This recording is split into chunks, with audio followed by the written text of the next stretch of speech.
Ambassador Sarah Chen stood at the observation deck of the Galactic Council station, watching the emergency session unfold through the reinforced windows. The great chamber below buzzed with nervous energy as representatives from 47 species debated humanity's response to the hegemony ultimatum. She could hear the fear in their translated voices, see it in the way their various appendages twitched and trembled. The ultimatum had been simple and brutal: surrender unconditionally within 72 standard hours, or face complete extermination. The hegemony had already demonstrated their power by reducing the Kythera homeworld to glowing slag in mere minutes. No warnings. No mercy. Just efficient, terrifying destruction that had sent shockwaves through the galaxy. Ambassador Chen, came the synthetic voice of Council Speaker Vexthal, a towering crystalline being whose light patterns indicated extreme agitation. Your species must reconsider this unusual response. The humans cannot seriously intend to resist the hegemony. Sarah turned from the window, her expression calm despite the chaos around her. She had been expecting this conversation. Every other species had fallen into line immediately after witnessing the Kythera's fate. Mass evacuations, emergency relocations, desperate attempts to hide their populations in the Outer Rim territories. Standard galactic crisis response. But humanity's response had been different. Very different. Speaker Vexthal, Sarah replied, her voice carrying the kind of steady confidence that made several nearby diplomats' translation devices stutter. We appreciate the Council's concern, but humanity's position remains unchanged. We will not surrender. The crystalline being's light patterns shifted to what Sarah had learned indicated bewilderment mixed with growing panic. But the hegemony possesses weapons that can crack planets. They have eliminated dozens of civilizations. Your military forces are scattered across hundreds of systems with no hope of coordinating a meaningful defense. Sarah smiled, and something in that expression made the chamber fall silent. It wasn't a pleasant smile, nor was it reassuring. It was the kind of smile that predators wore when they stopped pretending to be prey. You're absolutely correct about our military forces being scattered, she said, her words carrying clearly through the chamber's translation systems. But, you've misunderstood something fundamental about humanity. We didn't scatter our forces because we were unprepared for war. She paused, letting that sink in while she accessed her neural interface to transmit authorization codes that had been locked away for over 2 centuries. We scattered them because we've always known that when the real war came, we wouldn't want to fight it like civilized beings. Across human space, those authorization codes triggered responses that had been planned and prepared for generations. In the deep asteroid mining stations of the Sol system, automated factories that had been producing mining equipment for decades suddenly shifted their output specifications. The massive construction projects on humanity's frontier worlds revealed their true purposes as camouflaged military installations came online. Most tellingly, the databases that contained humanity's complete military history, every strategy, every innovation, every bitter lesson learned from 10,000 years of warfare, unlocked themselves for the first time since the formation of the Galactic Council. Dr. Marcus Webb felt the authorization ping through his neural implant as he stood in the archives beneath Geneva.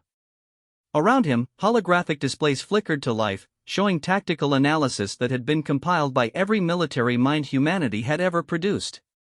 Sun Tzu's principles of deception. Hannibal's use of terrain. Genghis Khan's lightning campaigns. Napoleon's artillery innovations. Rommel's desert tactics. The asymmetric warfare lessons from dozens of insurgencies. The space combat theories developed during humanity's early colonial conflicts. Finally, he whispered, his fingers dancing across the control interfaces. Finally, we get to stop pretending we forgot how to do this. The archives contained more than just historical data. They contained the complete theoretical framework for applying ancient terrestrial warfare concepts to galactic-scale conflicts. Humanity had spent 3 centuries integrating with galactic civilization, but their best minds had never stopped thinking like soldiers. They had simply become very, very good at hiding it.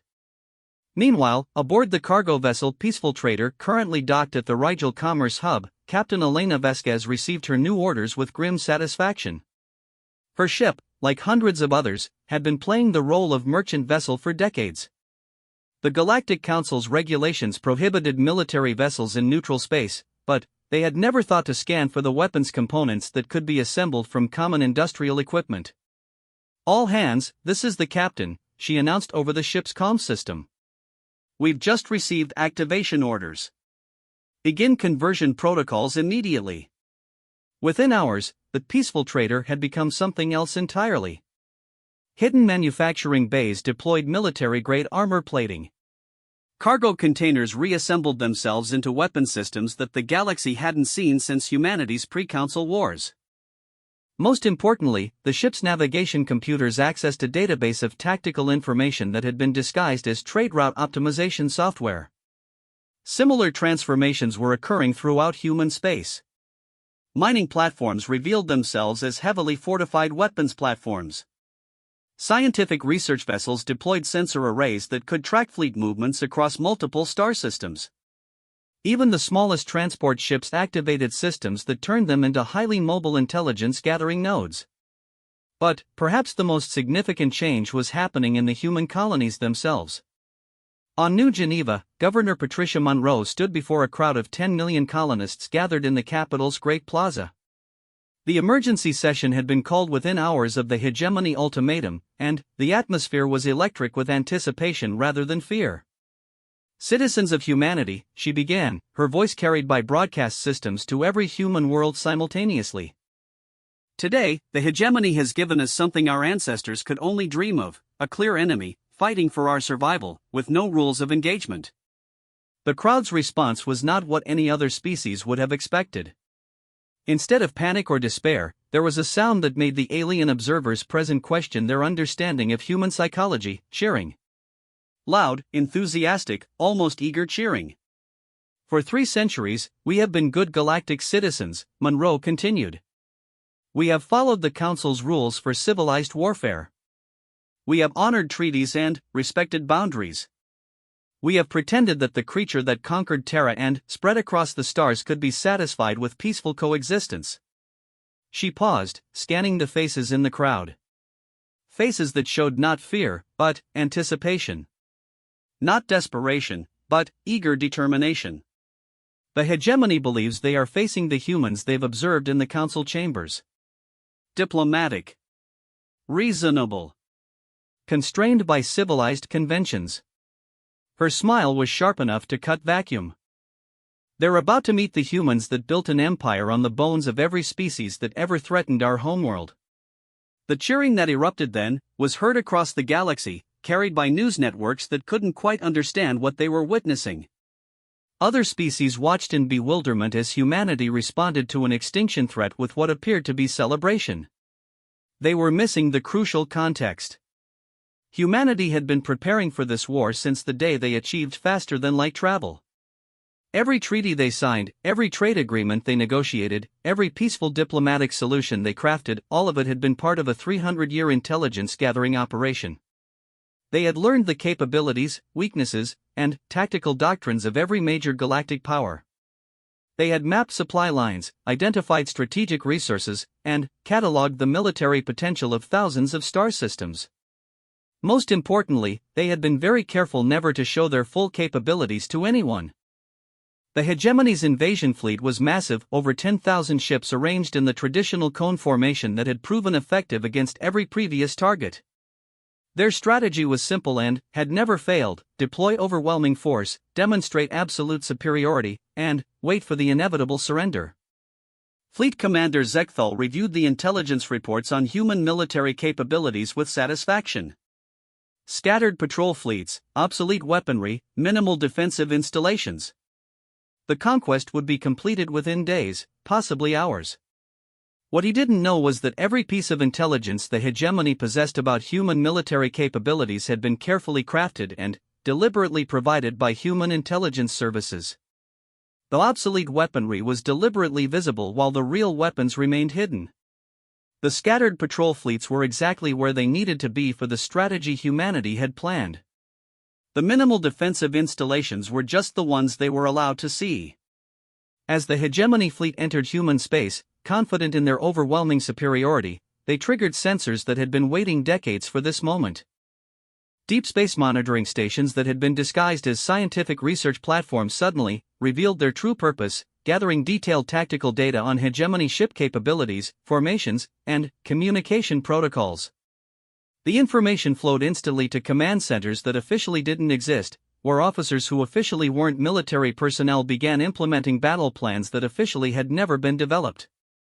Admiral James Harrison stood in the primary command center buried deep beneath the surface of Luna, watching tactical displays that showed the true scope of humanity's military preparations. Around him, hundreds of officers worked with the smooth efficiency of people who had been training for this exact scenario their entire careers. "All stations report ready," announced his tactical officer, a woman whose official job was managing interplanetary shipping schedules. "The hegemony fleet is maintaining standard formation," reported his intelligence chief, whose cover identity was that of a university professor specializing in xenocultural studies. Harrison nodded, his expression calm despite the magnitude of what was about to unfold. "Signal all commands, Operation Pandora is now active. Humanity is officially at war." The first phase of humanity's response was not what the hegemony expected. Instead of deploying their fleets in a desperate defensive action, human ships simply vanished. Every vessel that had been operating in open space disappeared into the void, leaving the hegemony fleet to advance through apparently empty star systems. It was a tactical move that confused and concerned the hegemony commanders. They had expected either immediate surrender or a doomed but heroic last stand. Instead, they found nothing but empty space and abandoned colonies. What they didn't realize was that they were being herded. Every human withdrawal was calculated to guide the hegemony fleet towards specific locations where the true strength of humanity's military preparations waited. The empty colonies were riddled with sensor networks that tracked every ship, every communication, every tactical decision the invaders made. The abandoned space stations were actually concealed weapons platforms waiting for activation codes. Most importantly, the apparent retreat was drawing the hegemony fleet away from their supply lines and into regions of space where humanity had been preparing the battlefield for decades. By the time Fleet Commander Zekthal realized that his easy conquest had become a carefully orchestrated trap, humanity's real military assets were already moving into position around him. The war for galactic civilization was about to begin, and humanity was finally ready to stop pretending they were civilized. The first indication that Fleet Commander Zekthal had made a catastrophic error came when his long-range sensors detected movement in the asteroid fields of the Kepler 442 system. What should have been empty space was suddenly alive with contacts, hundreds of them, all moving with purpose and coordination that suggested they had been waiting there for a very long time. "Commander," his sensor operator reported, mandibles clicking nervously, "I'm reading massive energy signatures throughout the system. These readings, they don't match any known human technology." That was because the hegemony had never seen human technology. They had seen carefully constructed theater designed to make them underestimate their opponents. The asteroids weren't asteroids. They were weapons platforms, each one hollowed out and converted into a fortress that had been decades in the making. Fusion reactors that had been disguised as mining equipment powered weapons systems that drew from every military innovation humanity had ever conceived. Railguns that could accelerate projectiles to significant fractions of light speed. Particle beam arrays that could carve through capital ship armor like tissue paper. And, most terrifyingly, missile systems loaded with warheads that the Galactic Council had banned centuries ago as too inhumane for civilized warfare. Humanity had signed those treaties. They had never said they wouldn't build the weapons anyway. Admiral Harrison watched the tactical display from Luna Command as the trap closed around the hegemony fleet. "All units, this is Pandora Control. Execute Operation Broken Chain." Across the Kepler 442 system, weapons that had been silent for centuries roared to life. The assault began with precision strikes against the hegemony's command vessels. Humanity had spent decades studying hegemony fleet tactics through carefully placed intelligence assets, and they knew exactly which ships contained the fleet's command structure. Kinetic projectiles moving at 12% of light speed struck before the enemy sensors could even register the launch signatures. Commander Zekthal's flagship shuddered as something impossibly massive punched through its forward armor and continued through 6 more decks before finally stopping. Alarms screamed throughout the ship as atmosphere vented from dozens of hull breaches. "Return fire," he ordered, but his weapons officers were staring at their displays in confusion. "Commander, we can't get targeting locks. The enemy positions are everywhere. And they're using some kind of stealth technology we've never encountered." The stealth technology was actually quite simple. Humanity had learned to make their weapons platforms look exactly like asteroids because they were asteroids. Instead of building ships and trying to hide them, they had converted the solar system itself into a weapon. The second wave of attacks targeted the hegemony's capital ships with weapons that demonstrated humanity's complete disregard for the conventional rules of galactic warfare. Antimatter warheads, banned by every civilized species, detonated in precisely calculated patterns designed to maximize damage while minimizing the chance of enemy escape. Captain Elena Vasquez, aboard the vessel that was no longer pretending to be the peaceful trader, coordinated her squadron's attack on the hegemony's left flank. Her ship's true name was the Inevitable Conclusion, and it carried weapons that had been designed by minds that understood warfare as a problem to be solved rather than a game to be played fairly. "Target their engine clusters," she ordered her weapons officer. "I want them alive but immobilized. We'll need prisoners for intelligence gathering." The weapons that responded to her order were unlike anything the galaxy had seen in living memory. Instead of the relatively civilized energy weapons favored by most species, humanity deployed kinetic systems that threw physical projectiles with such force that they could penetrate any known defensive system.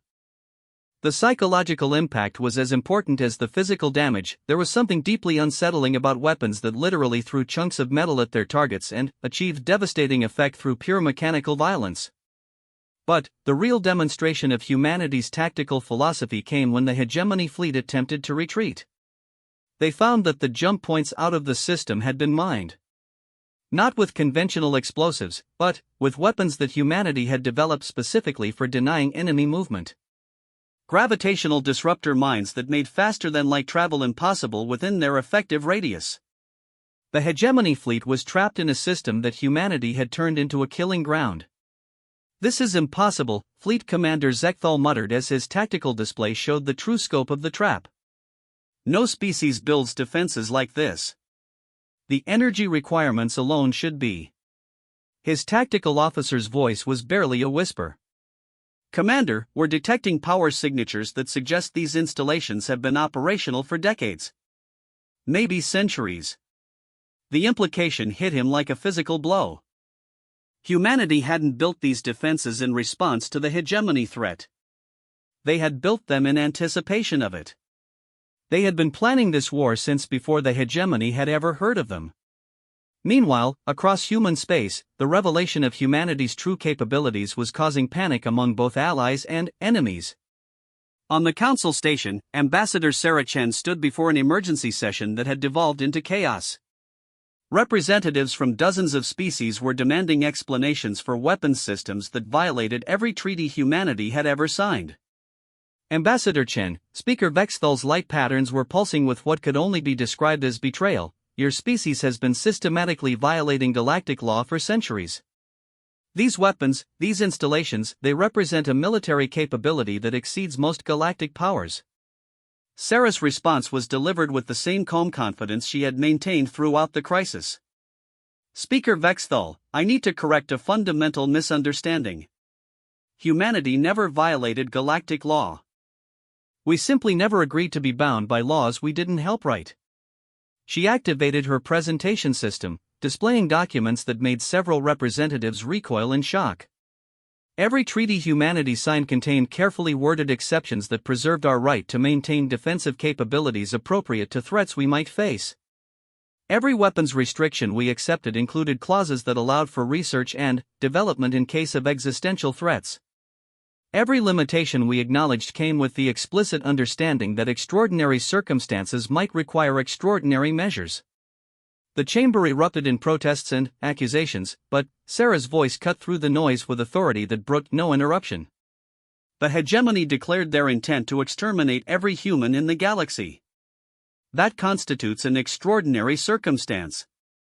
What the council representatives were struggling to understand was that humanity had approached galactic civilization like the military strategists they had never stopped being. Every diplomatic interaction, every trade negotiation, every cultural exchange had been evaluated through the lens of potential military application. They had learned everything they could about their potential enemies while revealing as little as possible about themselves. The results of that centuries-long intelligence operation were now being demonstrated in the Kepler 442 system. Admiral Harrison watched as the hegemony fleet realized the hopelessness of their situation. Trapped between gravitational disruptor mines and weapons platforms that outgunned their entire invasion force, they were beginning to understand what humanity meant by getting really nasty. Admiral, his communications officer reported, were receiving surrender requests from 17 hegemony vessels. Harrison's expression didn't change. Denied. Signal all commands, no quarter, no prisoners until we have tactical intelligence on their primary fleet dispositions. It was a decision that would have horrified the Galactic Council, but it was militarily sound. Humanity needed information more than they needed to demonstrate mercy, and they were willing to continue the destruction until they got it. The psychological warfare component of humanity's strategy was proving as effective as the physical assault. Hegemony communications intercepts revealed growing panic among their fleet commanders as they realized they were facing an enemy that fought by completely different rules. Most galactic conflicts were conducted according to established conventions that minimized casualties and respected the sovereignty of defeated enemies. Surrender was accepted, prisoners were treated according to established protocols, and civilian populations were generally spared direct attack. Humanity had studied those conventions carefully and concluded that they were luxuries they couldn't afford against an enemy that had demonstrated genocidal intentions. Dr. Marcus Webb, monitoring the psychological aspects of the conflict from his position in the Geneva archives, was cataloging the hegemony's responses with scientific precision. They're exhibiting classic signs of cognitive dissonance, he reported to Luna Command. Their tactical doctrine assumes they're facing a conventional galactic military. They keep expecting us to follow rules we never agreed to. The hegemony's confusion was understandable. They had conquered dozens of civilizations, and everyone had fought according to predictable patterns. Deploy defensive forces, attempt to preserve infrastructure, seek negotiated surrender when the situation became hopeless. Humanity was doing none of those things. Instead, they were systematically destroying every hegemony asset they encountered while gathering intelligence through methods that most species would consider unethically invasive. Captured hegemony crew members found themselves subjected to interrogation techniques that extracted information with ruthless efficiency while providing no useful intelligence in return. The humans questioning them seemed to know more about hegemony fleet dispositions than the prisoners themselves did. That was because humanity had been infiltrating hegemony space for decades, using deep cover agents who had established themselves in positions where they could observe and report on military preparations. While the hegemony had been planning their conquest, humanity had been planning their defense. More importantly, humanity had been planning their counterattack. As the battle in the Kepler 442 system reached its conclusion with the complete destruction or capture of the entire hegemony advance fleet, Admiral Harrison was already implementing the next phase of Operation Pandora. Signal Ghost Fleet Command, he ordered. Operation Prometheus is authorized. Target, hegemony staging areas in the Vega sector. The Ghost Fleet was humanity's crown jewel of military deception. For over a century, they had been building ships in complete secrecy, using construction facilities hidden in the outer system ice fields where no other species ever ventured. The vessels were designed with one purpose: deep strike operations against targets that thought themselves safely beyond human reach. They used technology that the Galactic Council didn't know existed, powered by reactors that generated more energy than most planetary installations, and crewed by personnel who had trained their entire lives for missions that officially didn't exist. Captain Maria Santos commanded the lead ship of the Ghost Fleet, the Unforeseen Consequence, as it prepared to demonstrate to the hegemony that humanity's defensive capabilities were only the beginning of their military preparations. All ships, this is Ghost Leader, she transmitted to the 50 vessels under her command. We have authorization for unrestricted warfare against hegemony installations. Rules of engagement are simple: if it belongs to them, destroy it. The Ghost Fleet's first target was a hegemony supply depot in the Vega system that supported their invasion fleets. Intelligence indicated it was lightly defended and considered strategically insignificant by Hegemony Command. They were about to learn that humanity didn't distinguish between strategic and tactical targets when dealing with genocidal enemies. The depot was protected by a small defense fleet of older hegemony vessels commanded by officers who had been relegated to rear area duties because they were considered too cautious for frontline combat. They were scanning empty space, watching for conventional threats, when 50 ships materialized from hyperspace in perfect attack formation. Unknown vessels, the depot commander transmitted, "You are in violation of hegemony space. Identify yourselves immediately or we will open fire." Captain Santos's response would become legendary among human military personnel: "This is the human race. We're here to collect a debt." The battle lasted exactly 14 minutes. When it was over, the Hegemony Supply Depot was an expanding cloud of radioactive debris, and the Ghost Fleet was already calculating jump coordinates for their next target. The psychological impact of losing an entire rear area installation to an enemy that wasn't supposed to possess long-range strike capabilities sent shockwaves through the Hegemony command structure.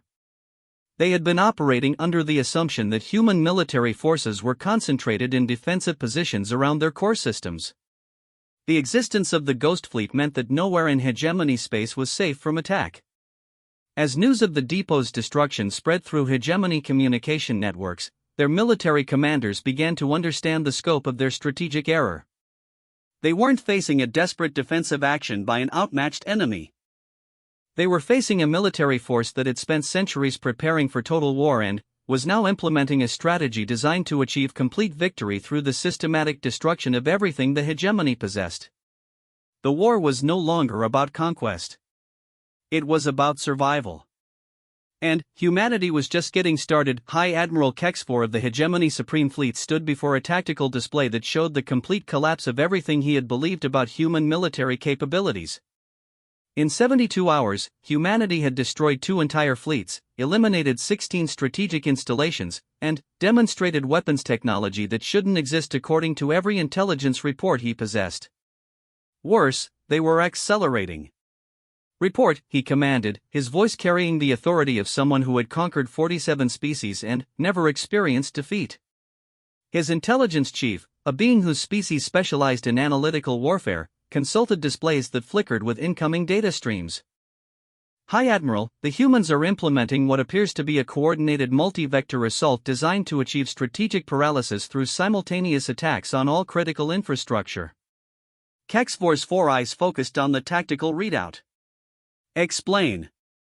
"They're not fighting like any species we've encountered. Instead of defending territory or attempting to preserve resources, they're systematically destroying our ability to maintain operations. Supply lines, communication networks, staging areas, everything that supports our military capacity is being targeted simultaneously." What the Hegemony Command Staff was witnessing was humanity's interpretation of total warfare applied to galactic-scale conflict. They weren't trying to win battles. They were trying to eliminate the enemy's ability to fight at all. The concept wasn't new in human military thinking.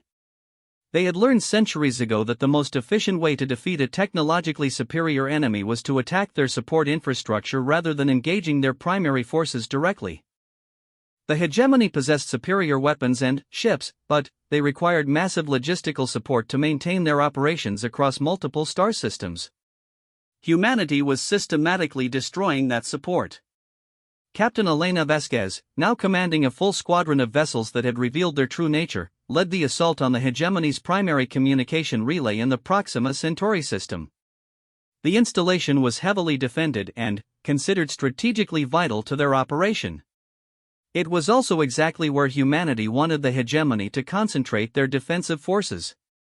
"Ghost Squadron, this is Vasquez," she transmitted to the 12 ships under her command.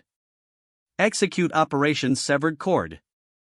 Target priority is the communication array, but I want maximum psychological impact." The attack began with something the hegemony had never encountered: coordinated electronic warfare on a scale that suggested humanity possessed computational resources that dwarfed anything in the known galaxy. Their defensive systems simply stopped working as human cyber warfare specialists disabled every automated system in the installation. Dr. Sarah Kim, operating from a hidden facility beneath the surface of Mars, coordinated the electronic assault with the precision of someone who had spent decades studying hegemony technology. All their systems use quantum encryption protocols based on mathematical principles we solved 3 centuries ago, she reported to Luna Command. We're not just breaking their codes, we're rewriting their software. The hegemony defenders found themselves fighting with weapons that wouldn't target correctly, shields that flickered randomly, and communication systems that broadcast human propaganda instead of tactical information. Their own installation had become their enemy. When the physical assault began, it was almost anticlimactic.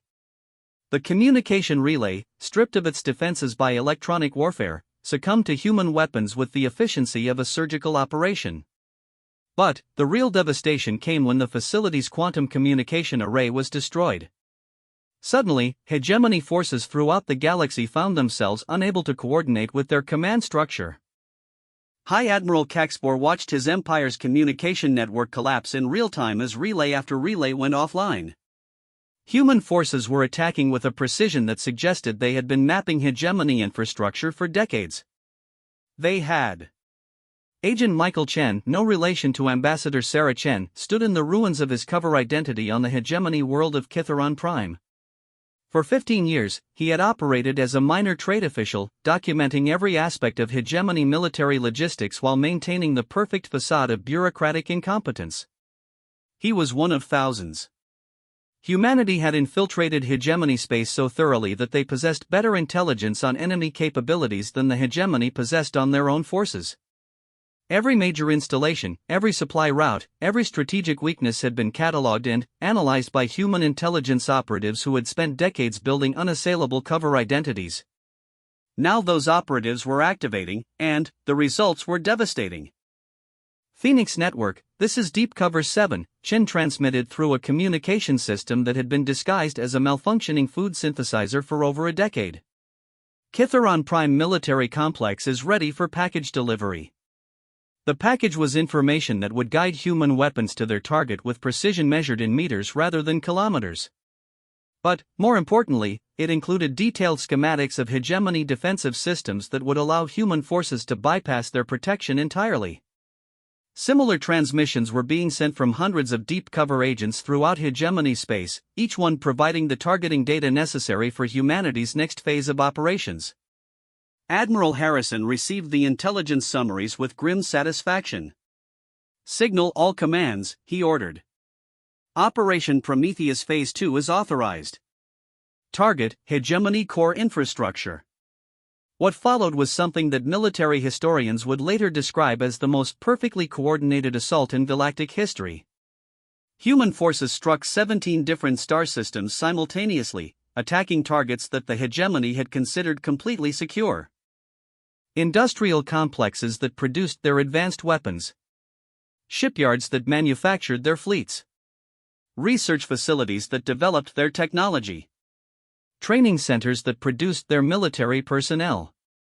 All of them were destroyed within a 6-hour window.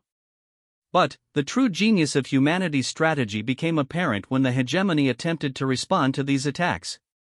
Their fleets, already scattered by the loss of communication networks, found themselves unable to coordinate effective responses because humanity had also targeted their navigation infrastructure.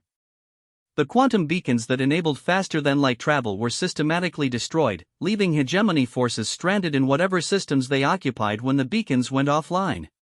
Captain Maria Santos, commanding the Ghost Fleet operation against the primary hegemony shipyard complex in the Rigel system, watched as the enemy's industrial capacity literally crumbled before her weapons. All squadrons, maintain bombardment pattern, she ordered.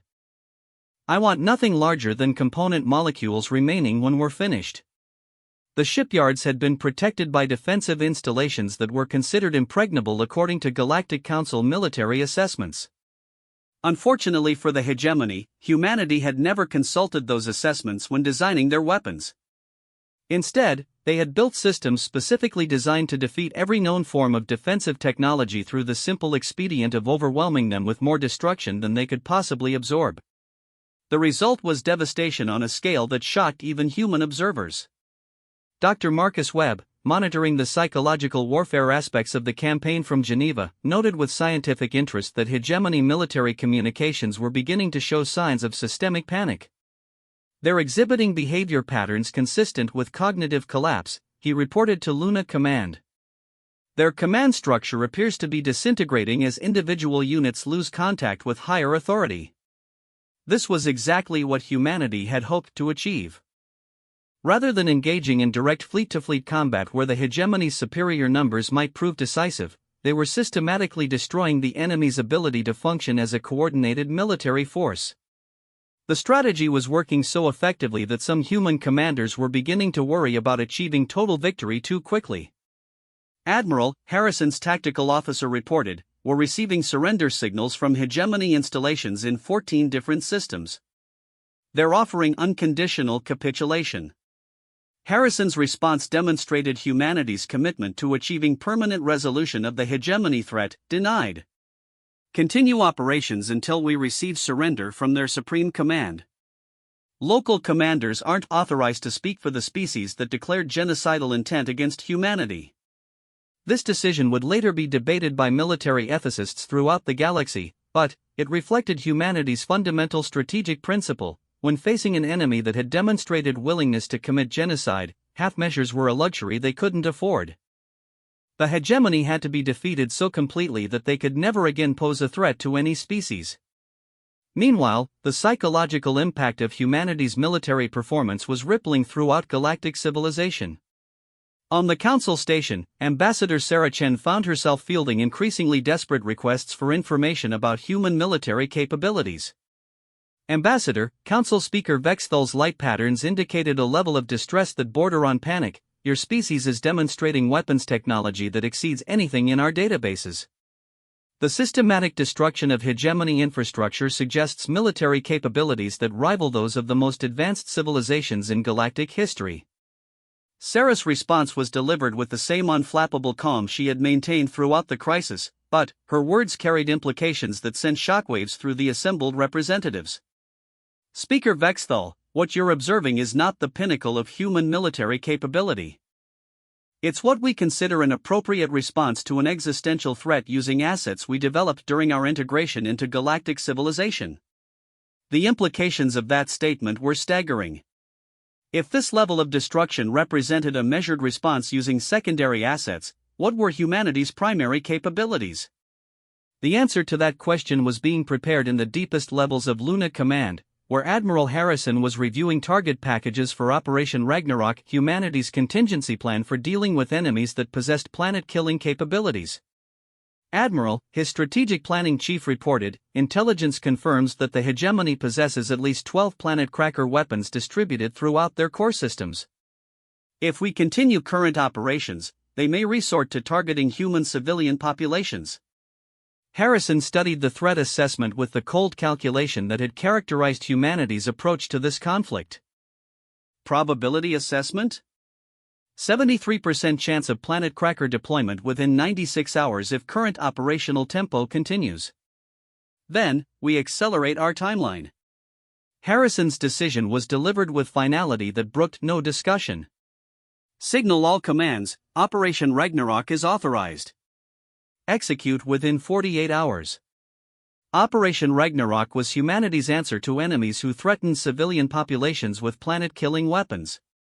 It involved the deployment of weapon systems that humanity had hoped never to use, devices that could destabilize entire star systems and render them permanently uninhabitable.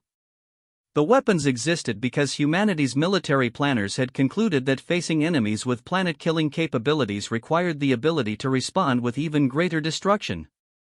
As the authorization codes flowed through human command networks, installations that had remained hidden even from other human military units began preparing for operations that would demonstrate the true scope of humanity's preparations for total warfare. The hegemony had unleashed hell by threatening genocide against humanity. They were about to discover that humanity's interpretation of hell was far more comprehensive than anything they had imagined. High Admiral Texfor, reviewing the latest tactical reports from his command vessel, was beginning to understand that the hegemony had made the worst strategic error in their species' history. They had attacked an enemy that was not only prepared for total war, but had spent centuries developing the capability to wage it more effectively than anyone else in the galaxy. And humanity was just reaching the point where they were ready to stop holding back. The first sign that humanity was transitioning from conventional warfare to something unprecedented came when every human civilian in the galaxy received the same message simultaneously. "Attention all human citizens," the transmission began, delivered in the calm, authoritative voice of Emergency Command Authority. "Effective immediately, all civilian populations are to implement Protocol 7. This is not a drill.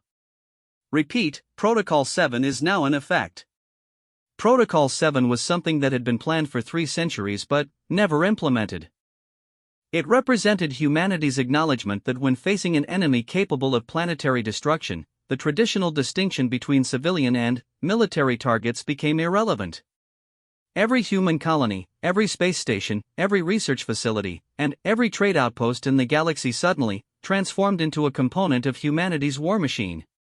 Dr. Jennifer Walsh, a xenobotanist on the agricultural world of New Eden, watched as her research facility's hidden capabilities revealed themselves. The laboratory that had been studying alien plant genetics for 2 decades suddenly deployed weapon systems that could target orbital installations.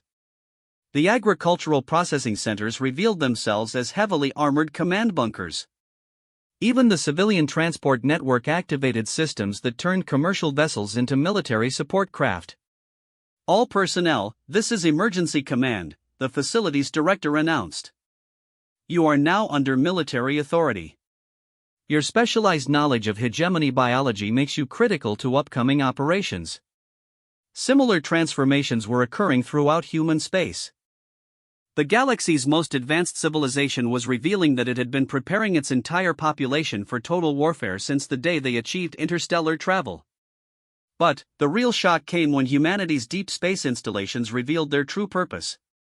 Captain David Kim commanded what had been officially designated as a scientific research station in the Tau Ceti system.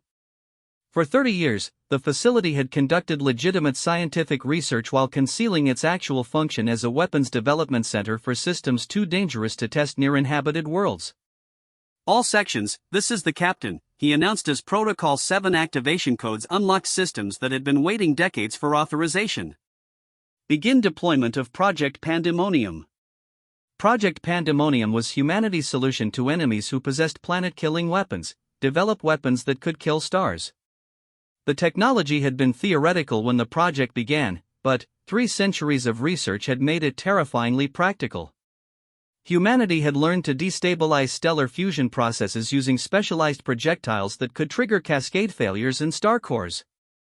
The weapons were considered so dangerous that their existence was known only to a handful of individuals who had been selected based on psychological profiles indicating absolute reliability under extreme stress. Now those weapons were being prepared for deployment against hegemony core systems. Admiral Harrison stood in Luna Command's deepest vault, reviewing authorization protocols that required biometric verification from 12 different officials before the stellar destabilization weapons could be activated. The responsibility was crushing, but the strategic situation left no alternatives. "The hegemony has deployed 3 planet crackers against human civilian targets," his intelligence chief reported. New Geneva, Kepler Station, and the Centauri Research Complex have been targeted for destruction within 72 hours. Harrison's response was delivered with the cold precision that had characterized humanity's approach to this conflict. "Then, we demonstrate why threatening human civilians is the worst tactical decision any species can make. Signal Deep Strike Command, Project Pandemonium is authorized for deployment against hegemony primary systems." The authorization triggered responses at hidden installations throughout human space. Weapons that existed at the very edge of theoretical possibility began their final preparation phases while their targets were selected with mathematical precision designed to achieve maximum psychological impact. Humanity wasn't just planning to destroy hegemony military assets. They were planning to demonstrate that species which threatened human civilians would face extinction as a concept. Meanwhile, the hegemony's supreme command was beginning to understand the magnitude of their strategic error. High Admiral Kexvor stood before his war council in a command chamber that had been designed to coordinate the conquest of entire galactic sectors. The displays around him showed a level of devastation that challenged his understanding of warfare as a concept. "Report," he commanded, though he was beginning to dread the answers. "High Admiral," his chief of intelligence began, his voice carrying the strain of someone delivering impossible news. "Human forces have achieved tactical objectives that should be beyond their technological capabilities. Our latest analysis suggests they possess weapons systems that exceed theoretical limits for their apparent industrial capacity." The truth was more disturbing than the hegemony could comprehend. Humanity hadn't exceeded the limits of their industrial capacity. They had systematically concealed their true industrial capacity for 3 centuries. Every human world possessed manufacturing facilities hidden beneath legitimate civilian infrastructure. Every asteroid mining operation included weapons production capabilities disguised as resource extraction. Every trade vessel carried fabrication systems that could produce military hardware during transit. The galaxy had been trading with humanity for centuries without realizing they were simultaneously building the most advanced war machine in galactic history. But the scope of humanity's preparations was about to be demonstrated in ways that would redefine the concept of warfare itself. Dr. Marcus Webb, coordinating psychological warfare operations from Geneva, was monitoring hegemony communications with growing satisfaction. "They're exhibiting classic signs of paradigm breakdown," he reported to Luna Command. "Their command structure is struggling to process tactical data that contradicts everything they believe about human capabilities." What the hegemony was experiencing was the military equivalent of cognitive dissonance. Their entire strategic framework was based on assumptions that humanity had systematically encouraged while building capabilities that rendered those assumptions catastrophically incorrect. The demonstration of humanity's true capabilities began with the deployment of weapons that existed purely to shatter enemy morale. Captain Elena Vasquez, now commanding humanity's primary psychological warfare fleet, received her targeting orders with grim satisfaction. Her mission was to attack a hegemony installation in a way that would demonstrate the futility of continued resistance while providing a clear preview of what would happen to their core systems if they proceeded with their planet-killing threats. "All ships, this is Vasquez," she transmitted to her squadron. "Execute Operation Revelation. I want the hegemony to understand exactly what they're facing." The target was a hegemony research facility in a system they considered strategically insignificant. The installation was lightly defended and posed no immediate threat to human forces. It was also located near a red giant star that humanity's weapons could destabilize with minimal effort. The attack began with conventional weapons to ensure the facility's defenders understood they were under assault. Then, as hegemony reinforcements moved toward the system, humanity deployed a single projectile that had been designed to achieve something no weapon in galactic history had ever accomplished. It killed the star. The projectile, no larger than a shuttlecraft, penetrated the red giant's photosphere and delivered a quantum disruption field that triggered an uncontrolled fusion cascade. Within hours, the star began the process of premature collapse that would result in a supernova within days.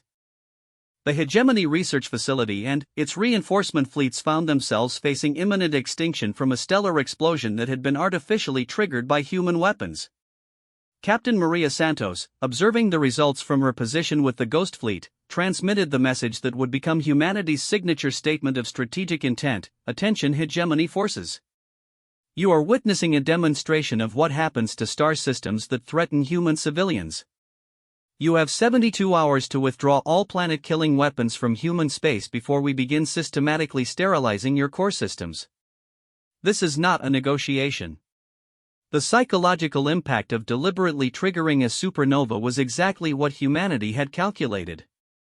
Species throughout the galaxy monitored astronomical events, and the sudden, artificial death of a star was visible to every civilization with basic space-based sensors. Humanity had demonstrated that they possessed weapons capable of destroying entire solar systems.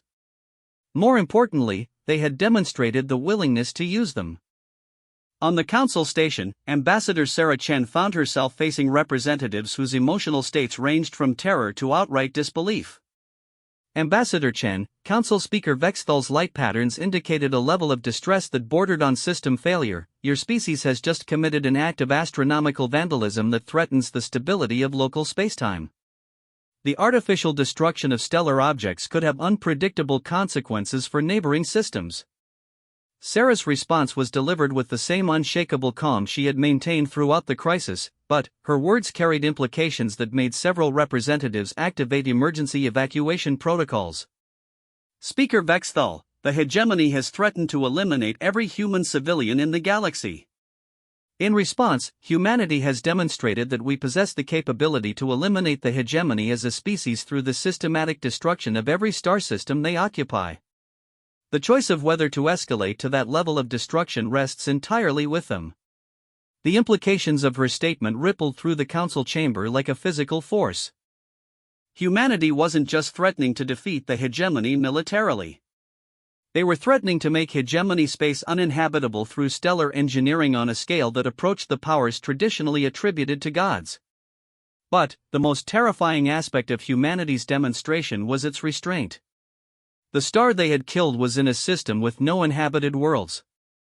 The supernova would be spectacular but would not directly threaten civilian populations.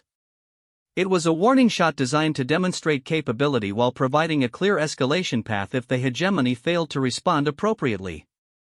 Humanity was giving them one last chance to avoid complete extinction. High Admiral Kexfor, receiving reports of the artificial supernova, understood that the hegemony was facing an enemy that operated according to strategic principles beyond their comprehension.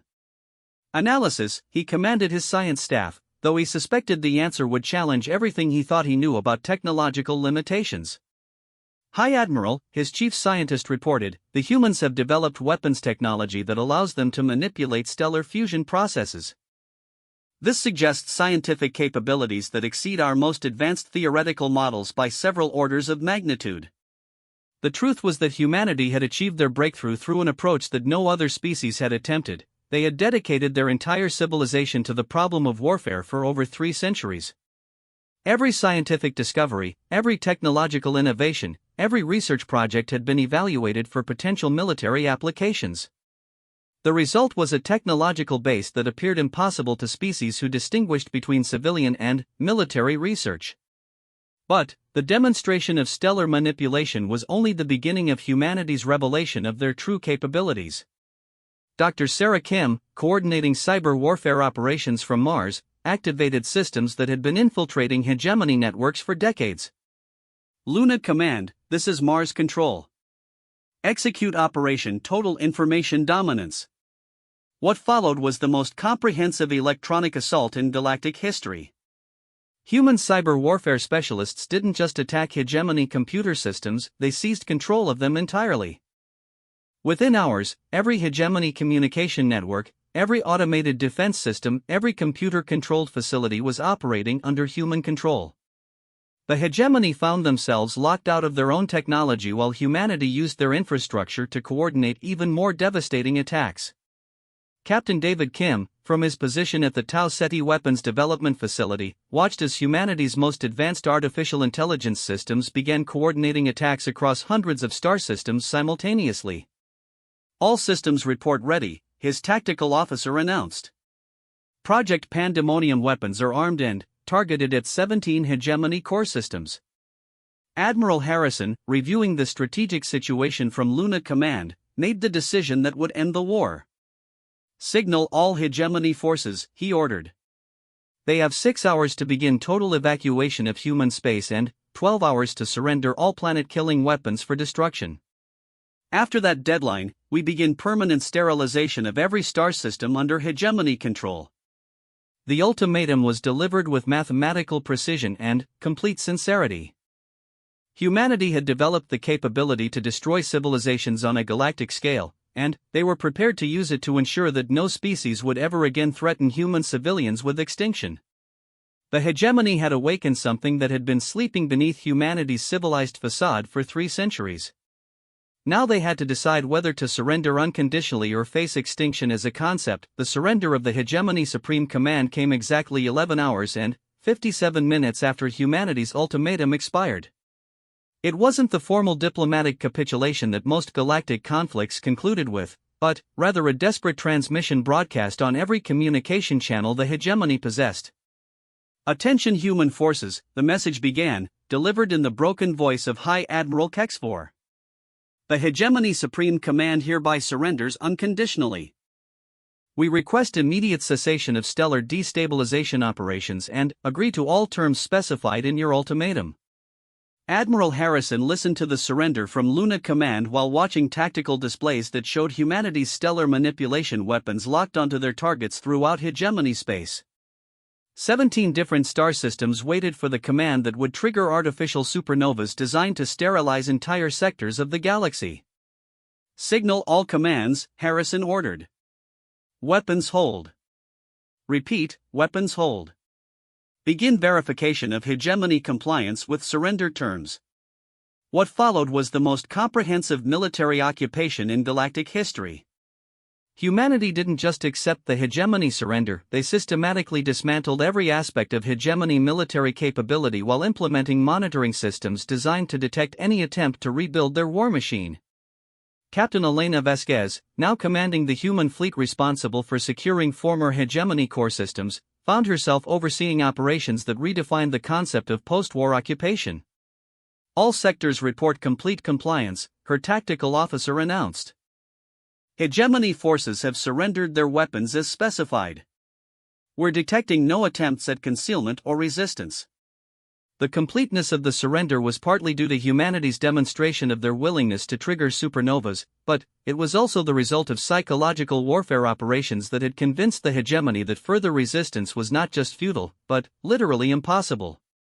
Dr. Marcus Webb, analyzing the post-surrender psychological profiles of hegemony leadership, reported findings that satisfied humanity's strategic objectives completely. The enemy command structure exhibits classic symptoms of learned helplessness combined with technological awe, he reported to Luna Command.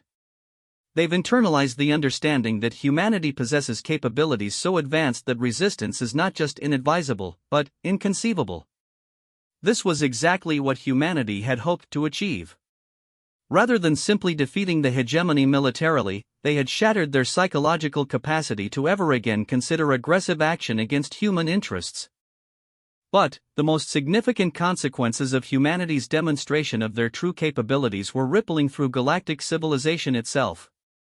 Ambassador Sarah Chen stood before an emergency session of the Galactic Council that had been called to address what Council records would eventually classify as the Human Revelation Event. Every major species in the galaxy had sent representatives to understand what humanity's display of military supremacy meant for the established order of galactic civilization. Ambassador Chen, Council Speaker Vexthal began, his light patterns indicating a complex mixture of respect, fear, and curiosity. The Council requires clarification regarding humanity's intentions toward galactic civilization. The capabilities you have demonstrated suggest that your species possesses the power to reshape the galactic political structure according to your preferences. Sarah's response would define humanity's relationship with galactic civilization for centuries to come. Speaker Vexthal, humanity has no interest in conquest or domination. Our military preparations were defensive in nature, designed to ensure our survival against existential threats. Now that those threats have been eliminated, we intend to return to our previous role as participants in galactic civilization. She paused, allowing the implications of her next words to register fully. However, humanity's definition of existential threat includes any attempt by any species to commit genocide against civilian populations. We have established monitoring systems throughout the galaxy that will detect such attempts, and we have demonstrated our capability to respond with overwhelming force. What Sarah was announcing was humanity's assumption of the role of galactic protector against genocide, a role no species had ever claimed or possessed the power to fulfill. The reaction from Council representatives was immediate and intense. Some species expressed gratitude that someone was finally capable of deterring the worst excesses of galactic conflict. Others worried about the implications of a single species possessing such overwhelming military superiority. But all of them understood that the balance of power in galactic civilization had shifted permanently. The practical implications of humanity's new status became apparent as they implemented their post-war reconstruction plans. Captain Maria Santos, now commanding human peacekeeping forces throughout former hegemony space, was overseeing the transformation of conquered systems into something unprecedented, territories administered according to human principles of governance but populated by former enemies who were being given opportunities to participate in their own rehabilitation. Status report, she requested from her administrative staff. Captain, all former hegemony worlds have accepted the reconstruction protocols. We're seeing voluntary compliance rates of over 90% with human governance standards. Most significantly, we're detecting no organized resistance to the cultural integration programs. The cultural integration programs were humanity's solution to the problem of governing species who had been raised in a militaristic society based on conquest and domination. Rather than simply imposing human values, they were providing educational opportunities that allowed former hegemony citizens to understand alternative approaches to civilization. The results were remarkable. Former hegemony military personnel were volunteering for retraining programs that taught them to apply their organizational skills to construction and infrastructure development rather than conquest. Scientists who had developed weapons of mass destruction were redirecting their expertise towards solving problems like resource scarcity and environmental restoration. Most importantly, the younger generation of former hegemony citizens was embracing human concepts of cooperation and mutual benefit with enthusiasm that surprised their former leaders. Dr. Jennifer Walsh, now serving as Director of Cultural Integration on the former hegemony world of Kitharon Prime, reported progress that exceeded humanity's most optimistic projections. The local population has not only accepted human governance principles, they're actively improving on them, she reported to Luna Command. They're developing hybrid approaches that combine human concepts of individual rights with their species' natural aptitude for large-scale coordination. The results are actually superior to pure human governance models in several key areas. This was exactly what humanity had hoped to achieve through their reconstruction programs. Rather than simply imposing human culture on conquered territories, they were facilitating the development of new civilizations that combined the best aspects of multiple species approaches to governance and social organization. But, perhaps the most significant long-term consequence of humanity's victory was the effect it had on their own civilization. Admiral Harrison, reviewing the strategic assessment of humanity's post-war position, was studying reports that would define human policy for generations. The revelation of our true military capabilities has fundamentally altered our relationship with galactic civilization, his strategic planning chief reported. Every major species now understands that we possess overwhelming military superiority, but our restraint in using that power has enhanced rather than diminished our diplomatic influence. The paradox was fascinating from a strategic perspective. By demonstrating the ability to destroy entire civilizations and, then, choosing not to exercise that power, humanity had achieved a level of respect and influence that conquest could never have provided. Species that had previously considered humans to be minor players in galactic politics were now actively seeking human mediation for their disputes. Trade agreements that had been difficult to negotiate were being offered on terms favorable to humanity. Research collaborations that had been impossible due to technological restrictions were being proposed by species eager to maintain positive relationships with their new galactic protectors. Most importantly, the threat of large-scale galactic conflict had virtually disappeared. No species was willing to risk the possibility that their actions might trigger a human military response. Dr. Sarah Kim, now serving as Director of Galactic Intelligence Operations, was monitoring communication networks throughout known space and reporting results that satisfy humanity's strategic objectives completely. We're detecting no significant military buildups anywhere in the galaxy, she reported to Luna Command. More significantly, we're seeing active disarmament initiatives as species choose to redirect military resources toward economic and scientific development. The psychological impact of humanity's demonstration of their capabilities had created a galaxy-wide peace dividend as species concluded that military solutions to political problems were no longer viable options. But, the most satisfying aspect of humanity's victory was how completely it had validated their 3-century strategy of preparation and restraint. Captain David Kim, now directing humanity's advanced weapons research programs, was overseeing the careful concealment of capabilities that made their demonstrated technologies appear primitive by comparison. All advanced projects remain classified at the highest levels, he reported to the Research Oversight Committee. The stellar destabilization weapons represent approximately 15% of our current theoretical capability. Humanity was continuing to follow the strategic principle that had served them so well: always maintain capabilities that exceed what potential enemies believe you possess. The galaxy now understood that humanity could destroy entire star systems, but they had no idea that humanity had developed weapons capable of manipulating galactic scale structures.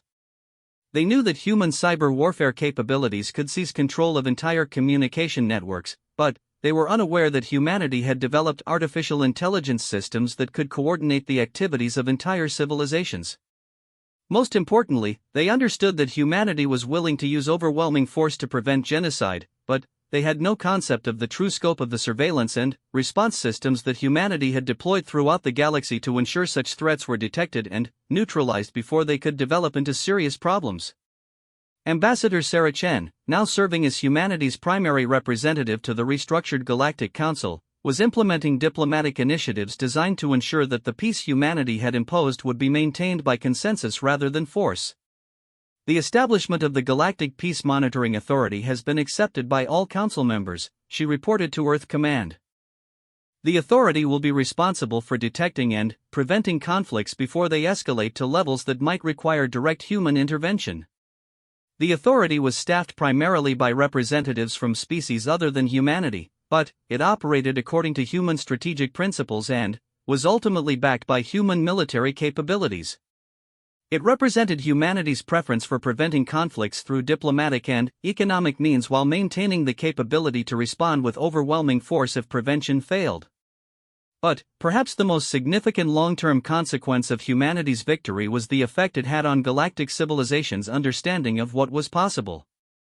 Species that had accepted certain limitations as fundamental to the nature of reality discovered that humanity had transcended those limitations through centuries of focused research and development.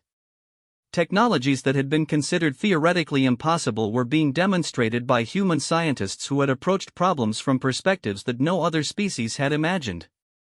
The result was a renaissance of scientific and technological development as species throughout the galaxy began collaborating on projects that combined human innovation with alien perspectives and capabilities. Dr. Marcus Webb, now coordinating humanity's contribution to galactic scientific initiatives, was overseeing research programs that were advancing knowledge at unprecedented rates. The integration of human and alien research methodologies is producing results that exceed the capabilities of either approach used independently, he reported to the Scientific Coordination Council. We're seeing breakthroughs in fields that had been stagnant for centuries. Most importantly, the research was being directed towards solving galactic scale problems rather than developing more effective methods of warfare. Humanity's demonstration that military supremacy was achievable had paradoxically eliminated the need for species to pursue military solutions to their problems. As the 5th anniversary of humanity's victory over the hegemony approached, Admiral Harrison stood once again in Luna Command, reviewing strategic assessments that would have been impossible to imagine before the war. Status report on galactic stability, he requested from his intelligence chief. Admiral, we're maintaining the longest period of galaxy-wide peace in recorded history.